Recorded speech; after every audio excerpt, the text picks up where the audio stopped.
번째 여러분들에게 말씀드릴 것은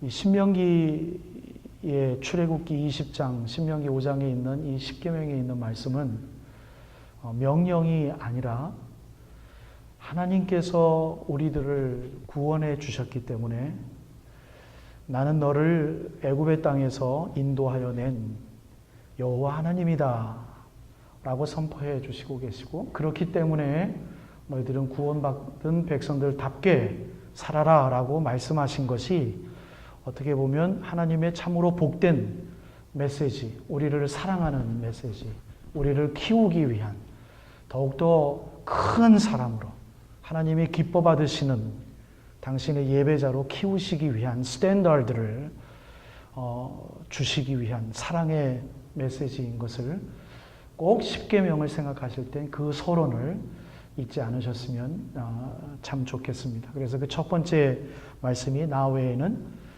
다른 신들을 내게 두지 말라라는 말씀이었습니다. 이 말씀은 하나님의 자리에, 우리들의 예배의 대상이 되어지는 하나님의 그 자리에 그 다른 어떤 곳도 놓지 말아라 라는 그러한 말씀입니다. 즉 우상 숭배이죠. 골로새서 3장 5절의 말씀은 탐심, 탐하는 것, 그리고 재물, 또 심지어 식탐까지도 사도 바울은 자기가 직접 해석하면서 그것이 우리의 우상이다라고 말씀을 해주고 있습니다. 그렇죠? 하나님을 예배하고, 저는 이 표현이 참 멋있는데, 하나님을 기뻐하고 때로는 그분을 두려워해야 될 우리의 가슴판에 말이죠, 재물을 비롯한 온갖 탐심이 자리할 수밖에 없는 원죄성이 아직까지도 너무나 많이 자리하고 있는 우리들의 그 가슴판, 우리가 인정했으면 좋겠습니다. 그 이유를 사사기의 역사는 우리들에게 증거해주고 있습니다. 가나안 땅에 들어간 이스라엘이 바로 이 우상 숭배를 했기 때문에 그네들은 멸망할 수밖에 없었고 하나님의 심판이라는 것을 면할 수가 없었어요. 그래서 그 이스라엘 민족이 그렇게도 사랑했던 나라 북이스라엘, 남유다가 다 멸망하지 않았습니까? 결국은 하나님께서 약속하셨기 때문에 그 약속에 신실하시기 위하여서 1948년 우리 대한민국 임시정부가 수립할 때 그때 미국의 힘을 얻어서 독립한 나라, 그 이스라엘이에요. 하나님의 신실함이 이 근세기에 와서, 현대에 와서 이루어졌거든요. 그네들이 순종하지 못했기 때문입니다. 근데 그 이유가 뭐냐면 사사기에 분명한 역사 기록이 남아져 있는데, 그 땅에 들어간 1세들이 여호수아와 갈렙을 비롯한 1세가 하나님의 명령을 지키지 못했어요. 즉 후세들에게, 세컨 제너레이션들에게 하나님의 말씀을 가리키지를 못했기 때문이라고 분명히 나와 있습니다. 뿐만 아니라 하나님을 아는 일, 집중하지 못할 때 요한일서 5장에 분명히 나와 있습니다. 우리는 우상을 섬기게 됩니다. 즉 사사기의 역사나 요한일서에 있는 말씀을 두 가지를 말씀을 근거로 우리가 이 말씀을 결론을 맺는다면, 하나님을 알아가는 방법 딱 하나밖에 없지 않습니까? 말씀을 통해서밖에 없어요. 그 외에 일반적인 계시나 우리들의 각각 개인적인 하나님과의 커넥션 속에서 생겨지는 하나님의 암도 있을 수 있지만 그것은 절대적인 것이 될 수는 없습니다. 제가 분명히 말씀드리지만 그 절대적인 것을 증거해 주는 게 하나님 말씀이어야만 합니다. 하나님 말씀 없이 그 어떤 간증거리도 다른 사람들에게 절대적인, 객관적인 하나님 입장에서의 주관적인 증거가 되어질 수 없어요. 하나님 말씀만이 하나님을 알아가는 일에 통로가 되어질 수밖에 없어요. 그래서 말씀 되시는 예수 그리스도 외에는 하나님께 갈 자가 아무도 없다라고 말씀하신 그것이 바로 그것이 재해석된 또 다른 복음의 말씀이듯이, 우리는 마음대로 하나님 자리에 세상의 것을 갖다 놓고 하나님을 경배하고 하나님과 닮아가려 한다면 그 신앙생활의 연륜이 아무리 많다 할지라도 올바로 하나님과 만날 수는 없습니다. 말씀 충만만이 우리를 자유케 할 수 있습니다. 나 외에는 다른 신들을 두지 말라라는 말씀, 여러분들 그렇게 마음속에 간직하셨으면 참 좋겠습니다. 두 번째, 너는 자기를 위하여, 우리 스스로 나를 위하여 우상을 만들지 말고, 두 번째, 형상을 만들지도 말며, 세 번째, 절하지도 말고 섬기지 말아라. 두 번째 계명입니다. 우상이라는 그 원어 자체가요, 무슨 뜻이냐면 눈에 보이는 이미지나 형상을 우상이라고 그래요. 그러니까 아이돌, 그러니까 우리가 아이돌이라고 그러잖아요. 쉽게 한국에서 춤추고 노래 부르고 그 기가 막힌 예술적인 탤런트를 통해서 다른 사람들에게 인기를 얻는 아이돌이라고 그러잖아요. 눈에 보이는 거예요. 그대로. 그 문화적인 현상도 히브리 원어에 딱 들여맞는 겁니다. 예, 눈에 보이는 거, 야, 멋있거든요. 그렇죠? 그게 우상이라는 원어의 뜻이에요. 하나님의 영광과 하나님의 일하시는 섭리는 여러분 죄송하지만 눈에 보이지 않습니다. 우리 눈에 보이지 않습니다. 그분의 소리 또한 우리들에게 들리지 않습니다. 우리는 그럼에도 불구하고 자꾸 하나님의 일하심을 우리 눈으로 보려고 하고 자꾸 들으려고 해요. 그래서 우리는 이 보이는 형상, 보이는 something visible 한 거에 굉장히 연약합니다.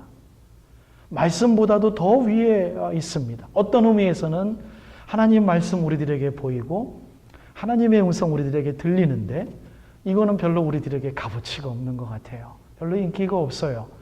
이 하나님 말씀이 임재하셔서 하나님이 어떻게 역사하시는 것을 우리들의 눈으로 자꾸 보려고 하는 거예요. 예를 들어 병이 낫고 우리들이 성공하고 우리들의 기도가 응답을 받고 하는 이러한 것들이 모든 것들이 우리들의 우상이 되어질 수 있음을 우리 교회 식구들은 신중하게 깨달았으면 좋겠습니다.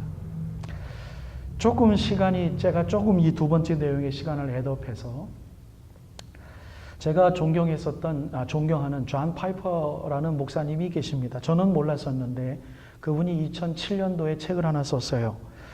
무슨 책을 썼냐면 캔서, 암에 걸리는 사람들이 읽어야 될 그러한 책이라는 아주 노골적인 책을 썼습니다. 저는 몰랐는데 그분이 약 2년 동안 이 전립선암에 걸려서 좀 고생을 했던 일이 있었던 모양입니다. 제가 존경할 자격이 없죠. 저는 그걸 몰랐었어요. 그러면서 거기에 몇 가지의 내용들을 제가 한번 읽어 봤습니다. 하나님의 영광과 암이 치유되는 것을 동일시하지 말라. 그것은 우상이다. 저는 마음에 뜨끔하고 마음이 아프고 그것을 성경적이라는 것을 제가 알매도 불구하고 참 다가가기 힘든 그러면서도 우리 모두에게는 그러한 식의 마음이 있을 수밖에 없죠. 예, 병이 치유가 되고 우리가 성공이 되어지고 불치병이 하나님의 역사로 날 수 있습니다. 우리는 날 때까지 기도해야 됩니다. 자녀들이 성공할 때까지 우리는 기도를 해야만 합니다. 그런데 그것만을 통해서 하나님의 영광을 보려 한다면 우리는 우상 숭배에 빠져 있는 거죠. 하나님의 영광과 하나님의 일하심은 우리가 기뻐해야 될 예배의 경지는 그것 넘어서 있습니다. 그것 넘어서 있습니다. 우리들에게 긍정적으로 하나님께서 역사하실 때 우리가 그것만으로 하나님의 영광 내가 봤습니다. 좀 말하기 진지한 그러한 고백이 우리 모두에게 되어지기를 축복합니다. 여러분들 오해하지 마십시오. 우리가 힘들 때 하나님 이것에 일어나게 하시고 하나님 나에게 번영을 주시옵소서 당연히 기도할 수 있습니다. 그러나 그것을 하나님의 영광과 동일시하지 말자라는 조심스러운 말씀을 다시 한번 이 두 번째 그것이 우상숭배가 되어질 수 있음을 우리는 기억하자라는 말씀을 좀 드리고 싶습니다. 즉 형상과 되어지는 것에 연약한 우리들의 영성이 우리가 이해할 수 없고 측량할 수 없는 하나님의 일하심을 우리의 인지 범위 내로 자꾸 축소시키지 말라라는 그러한 부탁의 말씀을 드리는 겁니다. 그것은 곧 바로 우리만을 위한 것일 수 있기 때문입니다. 안타깝게도 그것과 상관없이 하나님은 하나님의 영광의 범주내로 우리를 자꾸 초대하고 있는 것을 배우는 것이 우리들의 현재의 예배의 삶인 것 다시 한번 여러분들에게 축복의 메시지로 드리고 싶어요. 우리 안에 있는 보이지 아니하는 하나님의 형상, 그것이 곧 우리가 섬기고 키우고 발전시키고 회복해야 할 하나님의 교회입니다. 다른 모든 사람들이 기뻐해야 될 때 우리는 슬퍼할 수밖에 없고, 다른 사람들이 슬퍼할 때 우리는 기뻐할 수 있는 예수의 마음, 우리들이 회복해야 될 마음, 여러분 우리 한번 해보십시다. 세 번째, 여호와의 이름을 망령되이 일컫지 말라죠. 모든 이름은 그 자체로서 정체성을 설명합니다. 그렇죠? 우리 에림 자매가 설명하였듯 뭐라고 그랬지? 사랑을 너무 숭고해서 기억나지도 않네. 뭐라고 하여튼 했어요. 예. 그런 정체성이 우리들에게는 다 있어요. 그렇죠? 모든 것엔 다 이름이 있어요. 왜냐하면 그 정체가 분명하기 때문입니다. 분명하고 분명하게 나타내기 위해서 이름을 짓는 것이죠. 하지만 사실은 하나님은 이름이 없어요. 우리가 야훼 하나님, 엘로힘 하나님, 뭐 아도나이 주님, 뭐 이런 식의 원어까지 들먹어가면서 하나님의 이름을 짓는 것 같지만 그건 하나님의 이름이 아니에요. 우리가 그냥 그렇게 하나님이라고 부른 것이죠. 가장 대표적인 그것 힌트를 주는 것이 가장 중요한 컨텍스트죠. 하나님, 만약에 당신이 누구냐고 물어본다면 내가 뭐라고 대답을 해야 되겠습니까? 정말 절체절명의 운명적인 그러한 상황 속에서 모세가 물어보지 않았습니까? 한 번쯤 하나님은 나는 이러한 자다라고 좀 가르쳐주면 좋겠는데 참 애매모호한 답을 주셨잖아요. I am what I am. 나는 스스로 있는 자다. 나는 나야. 이름을 밝히시지 않으셨어요. 그러니까 하나님은 이름 속에 갇히는 것을 너희들 인간들, 내 창조물 되어지는 인간들의 이름 속에 혹시 괜찮은데 너희들이 오해해서 내 일하는 그 존엄과 하나님의 위엄을 너희들의 이름으로 갖춰놓을까 봐, 그거 잘못할까 봐 나 너희들 그렇게 실수하지 않도록 나는 스스로 있는 자다라고 스스로를 하나님께서 우리들에게 말씀해 주셨어요. 맞아요. 어떠한 특정한 이름으로 하나님의 정체를 설명할 수 없게 그렇습니다. 하나님은 이런 분입니다. 저런 분입니다. 우리 간증할 때 그런 이야기 많이 합니다. 아주 귀하게 라고 말하는 것이 우리들이 좀 심각한 조심성을 보여야 합니다. 왜냐하면 그분이 경험한 그러한 하나님을 다른 분은 그렇게 여기지 못할 경우가 많기 때문에 그래요. 나는 그러한 분으로 하나님의 선하심과 하나님의 인도하심을 내가 경험해서 하나님은 그래서 참 좋으신 분입니다. 그런데 다른 사람은 왜 나에겐 그런 은혜를 안 주시지? 왜 그분이 얘기하는 하나님은 그런 분이야 라는 것이 왜 나에게는 임재하지를 않지? 라고 이야기할 수 있기 때문에 하나님은 정말 이런 분이야. 너무너무 좋으신 분이야 라고 생각하는 것을 내가 계속해서 킵해 나가기를 내가 스스로 훈련을 하게 된다면 진지함 속에서 이거는 내가 부족했기 때문에 하나님께서 나에게 가르쳐 주신 그 칼라, 블루 칼라였구나. 다른 사람에게는 아닐 수도 있겠구나. 여러분 반드시 그 진지함을 여러분들의 경건의 깊이로 분명히 깨달으실 수 있으실 겁니다. 즉 그런 말은 쉽게 얘기해서 여러분들이 좋은 방향으로 하나님께 은혜를 받은 거 자랑하지 말라라는 얘기죠. 쉽게 말하면. 그것은 하나님의 이름을 망령되이 일컫는 것이라는 여러분들이 생각하지 못했던 귀한 교훈이 됐으면 좋겠어요. 하나님, 우리가 goodness, oh my God 이 정도뿐만이 아니라 조심성 있게 예수 그리스도를 증거하는 것조차도 조심성 있게 예수처럼 살아가면 그만인 것을 그렇지 않겠습니까? 여러분 여호와의 이름을 망령되이 일컫지 말라. 진지하게 받아들이셨으면 좋겠고요. 조금 템포를 좀 빨리 할게요. 4계명은 안식일을 지켜 거룩하게 하라는 것입니다. 제 기억에 제가 가장 설교하기 힘들었던 내용입니다. 이스라엘은 안식의 날 2가지 사건을 기억하고 기념하는 거룩을 훈련받았습니다. 출애굽 20장에 의하면 하나님의 창조 사역, 그걸 조금 적용하면 하나님처럼 살아라 해요. 우리에겐 창조의 능력이 있습니다. 하루를 하나님의 날로 열심히 살아서 돈 벌고 자녀들과 기쁘게 맛있는 밥 먹는 거 창조의 삶이에요. 그렇게 멋있게 살아라. 하나님처럼 살아라. 예수 그리스도의 제자들답게 살아라. 둘째는 신명기 5장에 있는 대로 종된 삶으로부터의 자유를 계속해서 기억하는 훈련을 시키셨어요. 즉 노동과 쉼, 일함과 일하지 않음의 거룩의 훈련이죠. 구원에 대한 감사와 소망이기도 합니다. 이스라엘은 이 안식일 날마다 이 두 가지를 늘 기억하면서 리더들에게 훈련받으면서 설교받으면서 묵상하는 훈련을 40년 동안 받았습니다. 즉 안식일의 정신은 하나님처럼 살라는 것과 구원에 대한 감사와 영원한 삶, 구원에 대한 소망, 그걸 안식일의 정신으로 우리들에게 남겨주셨어요. 즉 예수 그리스도, 이 메시아에 대한 그림자적 계명인 것이죠. 여러분들 함께 지금 하고 계십니까? 참 어려운 말씀이에요. 율법을 완전케 하신 예수 그리스도의 대속의 은혜로 말미암아서 문자적인 안식일의 계명은 다시 한번 여러분들에게 선포해 드립니다. 우리들에게 무효합니다. 이것이 만약에 유효하다라는 그러한 그 포텐셜 포지션을 우리들에게 남겨둔다면, 왜?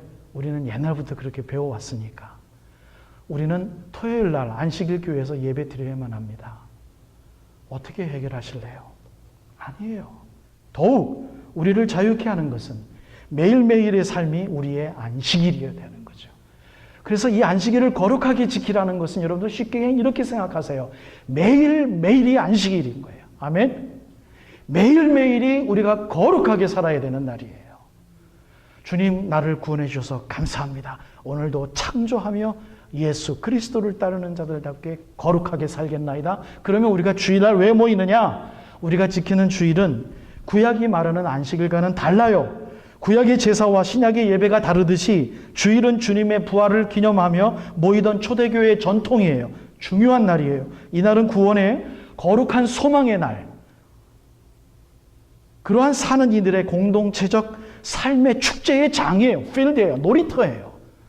애들이 놀이터에서 날아가서 막 신나게 놀면서 떼굴떼굴 뒹굴고 다치기도 하고 엄마한테 개기기도 하고 엄마 말 안 듣고 막 들어가기 싫기도 하는 그러한 이 놀이터 장이에요. 이 주일이. 그래서 우리가 모여야 되는 거예요. 그 부활에 대한 승리에 대한 믿음을 선포하는 날이에요. 그게 예배예요. 동시에 그 힘을 공급받는 재충전하는 날이에요. 그래서 우리는 용서하고 서로에게 축복하는 교제가 있어야 돼요. 밥 먹으면서 참 멋지다. 나는 네가 좋아. 네가 있기 때문에 나는 행복해. 그러한 인사를 서로 나눠가면서 구약시대의 안식일 못지않게 우리가 지켜 함께 모여야 할 계명 이상의 귀한 날입니다. 다섯 번째, 내 부모를 공경하라. 공경하다라는 말은 원어죠.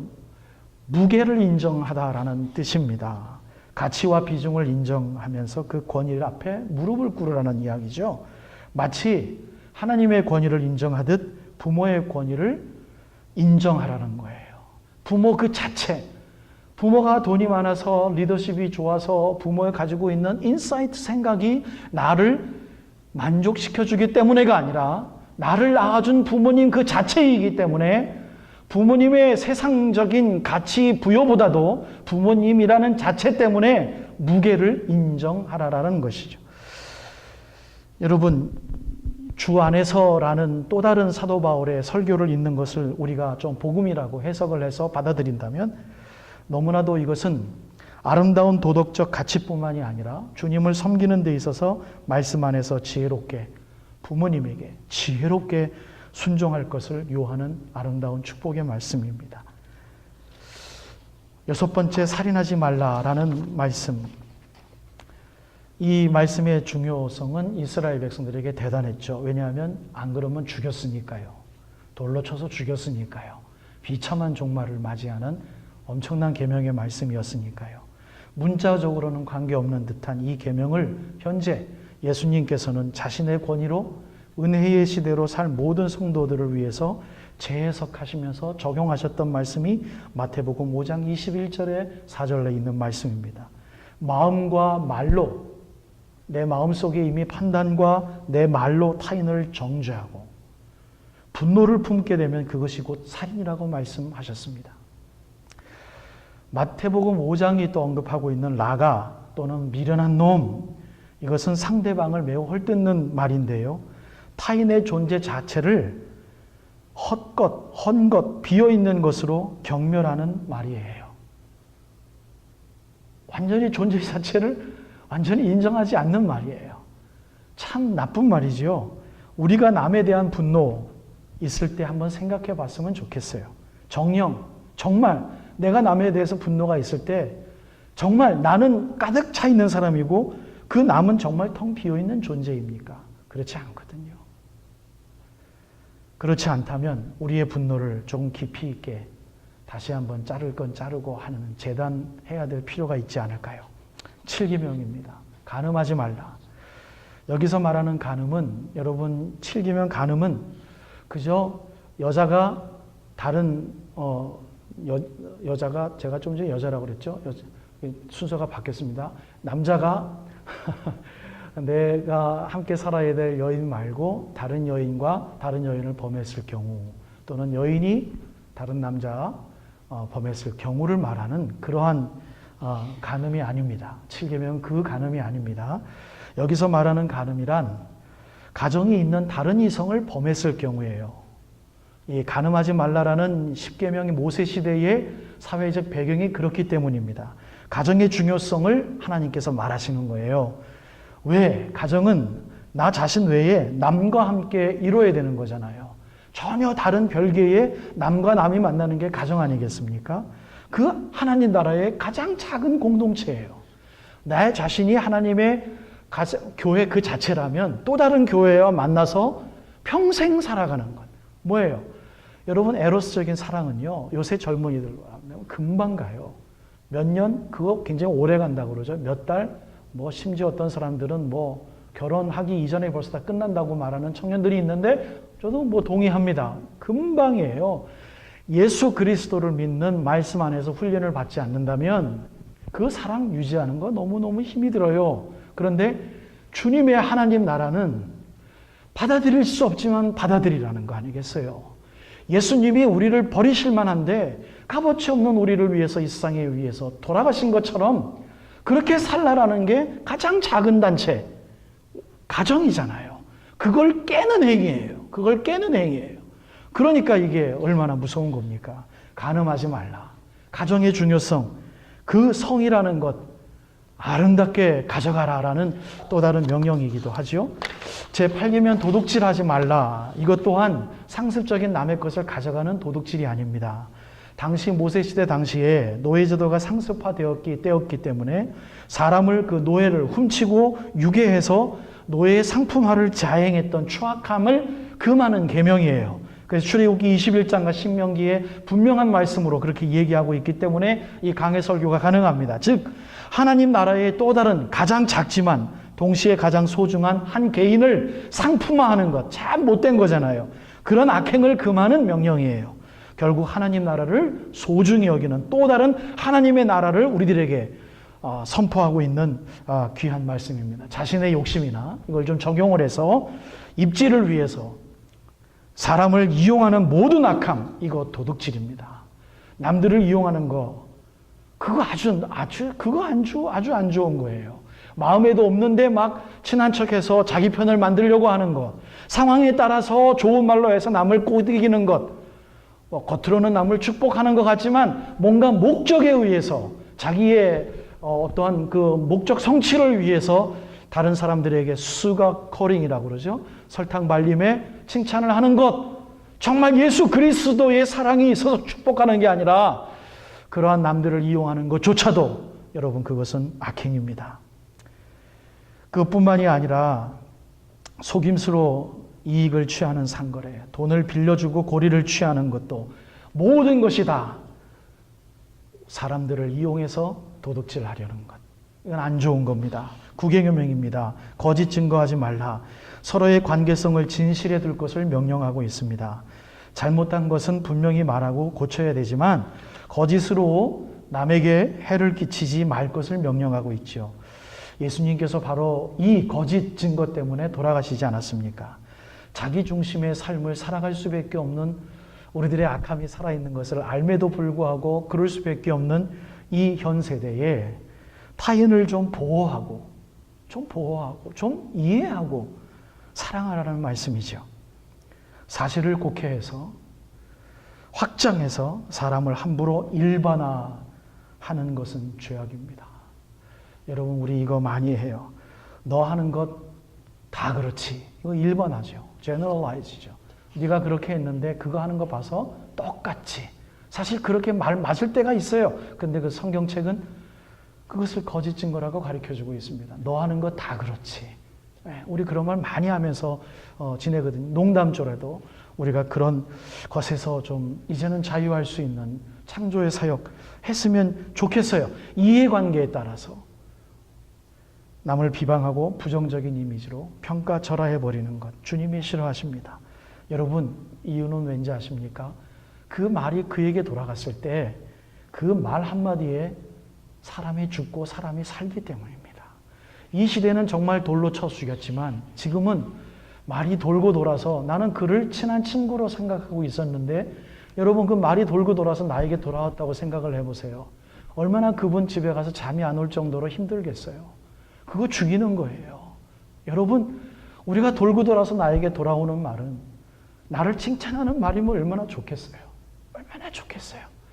근데 우리 서로에게 돌고 돌아서 나는 그 친구가 나를 좋아하는 줄 알았는데 그렇게 생각했단 말이야.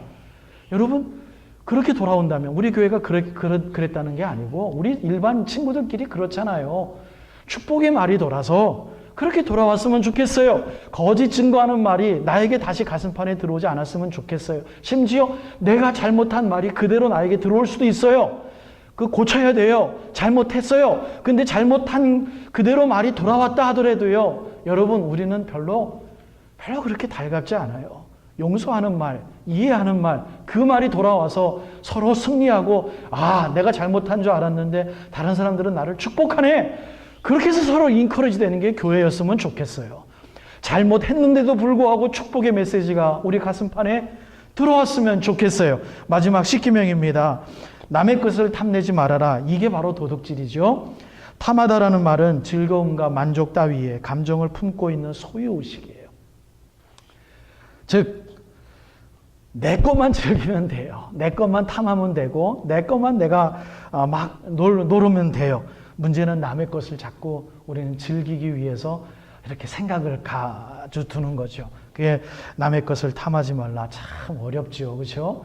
비교 시대에서 남의 것을 갖고 싶을 때 남의 것보다도 더 많은 것을 내가 이루었을 때 I got it 하고 우리가 그렇게 그것이 우리 공부하는 학생들에게는 공부의 목적일 수도 있고 한데 참 힘이 든 기독교의 세상인 것 같아요. 죄송합니다. 이것은 제가 설교 시간에 이거 강조하지 못하고 끝냈었는데 창세기 3장 1절에서부터 6절에 나오는 원죄의 사건, 탐심이에요. 탐심이에요. 하와가 이브가 하나님의 명령으로 가기는 그 과일 따먹을 때 보고 뭐라고 그랬습니까? 성경책에 뭐라고 합니까? 이는 참 보암직도 하고 먹음직도 하고 그 다음 뭐예요? 나를 지혜롭게 할 만큼 탐스럽게 생겼다. 근데 그건 하나님 거였어요. 인간의 게 아니었어요. 근데 하나님의 주신 형상 능력은 거기까지도 불순종할 수 있는 능력, 놀라운 능력, 하나님의 것이죠. 우리가 인간이 가졌기 때문에 하나님을 판단하고 하나님의 범주를 탐했던 것, 그것이 우리가 가지고 있어요. 하나님의 것을 잘못 사용하는 것, 우리는 하나님 나라를 망가뜨리고 있어요. 여러분 축복합니다. 하나님 나라 다시 재건축하십시오. 탐내지 마십시다. 하나님의 것, 오히려 하나님이 허락해 주신 것을 가지고 우리가 정말 멋있게 살았으면 좋겠어요. 시간이 많이 지났지만 결론의 말씀 드려야 되겠습니다. 신명기 5장 오늘 읽은 말씀에 특별히 29절 말씀에 보면 다만 그들이 항상 이 같은 마음을 품어서 나를 경외하며 내 모든 명령을 지켜서 그들과 자손이 영원히 어떻게 해요? 복받기를 원하노라. 10계명은 복받는 길이에요. 우리들에게 푸시하고 우리들에게 버든하는 그런 말씀이 아니라 복받는 비결이 담겨져 있는 말씀이에요. 똑같은 배경 속에서 다른 말씀이 적혀져 있는 출애굽기 20장 20절 말씀은 이렇게 이야기를 합니다. 여러분들 프로젝트에 보시면 다 같이 함께 읽었으면 좋겠어요. 시작. 모세가 백성에게 이르되 두려워하지 말라. 하나님의 임하심은 너희를 시험하고 너희로 경외하여 범죄하지 않게 하려 하심이니라. 아멘. 십계명에 있는 말씀이 끝나고 뭐라고 모세가 백성에게 선포합니까? 첫 번째, 두려워하지 말아라. 이 두려움은 무서워 세상 속에서 사는데 세상의 삶 때문에 두려워하는 거예요. 뭐 먹고 살지? 우리 애들 또 실수하고 왔네? 어디 나가가지고 아이고 또 사고 치고 왔네? 우리 평생 지고 가야 될 어른이 되는 거 그런 것 때문에 세상 사는 것 때문에 두려워하지 말아라. 하나님의 임재하심은 즉 십계명의 말씀을 내가 선포했으니 이 말씀을 통한 지금 하나님의 임재하심은 우리들에게 임해 있잖아요. 하나님의 임재하심은 우리를 테스트하는 거예요. 그리고 하나님을 경외하도록 뭔가 스탠다드를 주신 거예요. 왜? 범죄하지 않게 하려 함이니라. 아멘. 얼마나 감사합니까? 하나님은 분명한 길을 우리들에게 주셨어요. 복 받는 길이에요. 그런데 그 복의 개념이 우리들에게는 잘못됐기 때문에 여러분들에게 마지막 결론의 성경 구절로 시편 1편에 있는 말씀과 마태복음 5장에 있는 말씀을 드립니다. 시편 1편 짧은 말씀 우리 1, 2절 말씀 같이 한번 읽어보십시다. 시작. 복 있는 사람은 악인들의 꾀를 따르지 아니하며 죄인들의 길에 서지 아니하며 오만한 자들의 자리에 앉지 아니하고 오직 여호와의 율법을 즐거워하여 그의 율법을 주야로 묵상하는도다. 아멘. 주님이 주시기를 원하시는 우리가 누려야 될 복 뭐라고요? 율법을 즐거워하여 그의 율법을 주야로 약간 요걸 각색한다면 묵상하기 위하여 노력하는 것. 그렇겠죠? 우리 이렇게 못하니까 그의 율법을 즐거워하여 이거부터 such a liar. 즐거워할 수 없어요. 근데 즐거워함을 입은 사람들은 정말 즐거워합니다. 정말 즐거워합니다. 그의 율법을 주야로 묵상하는 것. 그것이 복 있는 사람이라고 가르쳐주고 있습니다. 마태복음 5장 심령이 가난한 자는 복이 있다고 합니다. 애통해하는 자, 힘들어하는 자는 복이 있다고 합니다. 온유한 자는 복이 있다고 합니다. 의에 줄이고 하나님의 의, 무엇이 옳은 것인가에 알려고 하는 그 굶주림이 있는 자는 복이 있다고 합니다. 긍휼히 여기는 자는 복이 있다고 합니다. 남들을 용서하고 남들의 잘못을 자꾸 덮어주는 사람들은 복이 있다고 합니다. 마음이 청결한 자, 복이 있다고 합니다. 화평하게 하는 자는 남들을 화해하고 같이 애통해하면서 남들을 자꾸 하나로 얽어주기 위해서 물질도 쓰고 시간도 쓰고 신방도 하는 화평케 하는 자는 복이 있다고 합니다. 왜냐하면 그게 하나님의 일이기 때문에 그 복의 내용이 뭐라 그래요? 하나님의 아들이라는 이름을 받을 것이다. 왜? 하나님이 화평케 하셨기 때문에. 예수가 우리로 하여금 하나님과 우리를 화평케 했기 때문에 그 일을 하는 자는 복이 있도다. 하나님의 아들이라 일컬음을 받을 것이다. 의를 위하여, 교회를 위하여 주님이 주신 형상을 회복하기 위하여 박해를 받는 자는 복이 있나니 천국이 저희들의 것이며. 사랑하는 생명샘 장로교회에서 함께 신앙생활하기를 원하시는 여러분, 주님의 이름으로 축복합니다. 시편과 마태복음에서 원하는 복의 개념이 바뀌어지기를 주님의 이름으로 먼저 축복해요. 그것에 대한 구체적인 방안과 path, way를 우리들에게 계명으로 정신으로 남겨주신 것 꼭 기억하셔서 그것을 통하여서 하루하루 애통해하고 힘들어하지만 주님께서 기뻐하시는 그 얼굴 여러분들 가슴판으로 마음으로 마음껏 보셔서 기뻐하시는 하루하루의 삶이 되시기를 주님의 이름으로 축복합니다.